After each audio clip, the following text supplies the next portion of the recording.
Hello, তোমার মা আর বাপ আলুকে খেললে জ্ঞানের জ্ঞানের করে এরকম জ্বালা যন্ত্রণা আর ভালো লাগে না।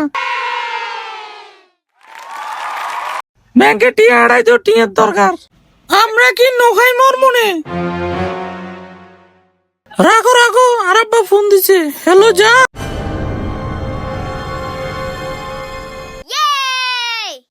যা দুষ্ট, পিঠে উৎসবে যা হয়েছে আমার লজ্জা লাগতেছে খুব। কিরে আর হলা কই চিল্লি কে তো? সন্দ্বীপের সবচেয়ে বড় সমস্যার নাম এখন পানিতে পড়ে শিশু মৃত্যু। পরপর দুইটা ঘটনা ঘটলো মুসাফুরি, এর জন্য আমরাই দায়ী। যেমন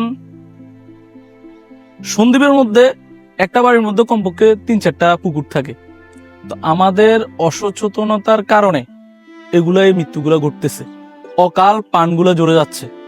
এটার অন্যতম কারণ হলো পুকুরের যে সাইড আছে ওটার মধ্যে কমপক্ষে 1.5 থেকে 2 হাত উঁচু করে বাঁশ বাঁধা দরকার। আরেকটা কারণ হলো মায়েরা বিভিন্ন প্রকারের ব্যস্ততা থাকে। আমরা যে ভিডিওর মধ্যে যে বিষয়টা তুলে ধরছি ওই বিষয়টা হলো যে মানে মায়েরা ফোনে কথা বলা, এটা কিন্তু সবাই বলে না, কিছু কিছু মায়েরা ফোনে কথা বলে, মোবাইলে ব্যস্ত থাকে, টিকটক নিয়ে ব্যস্ত থাকে, ফেসবুক নিয়ে ব্যস্ত থাকে।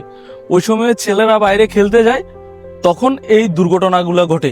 আর ছেলে মেয়েদের ব্যাপারে শিশু বাচ্চাদের বিষয়ে পানি এবং আগুন দুইটা জিনিস মারাত্মক, কারণ তাদেরকে এই জিনিসগুলো দুইটা জিনিস খুব আকর্ষিত করে।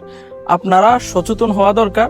যারা মায়েরা আছেন, বোনরা আছেন, তারা ছেলেদের প্রতি আরো দায়িত্ব, আরো সচেতন হন। যে দুর্ঘটনা ঘটে যাচ্ছে, একটা প্রাণ জ্বলে যাচ্ছে অকাল, তা কোনোভাবে ফুসিয়ে নেওয়ার মতো না।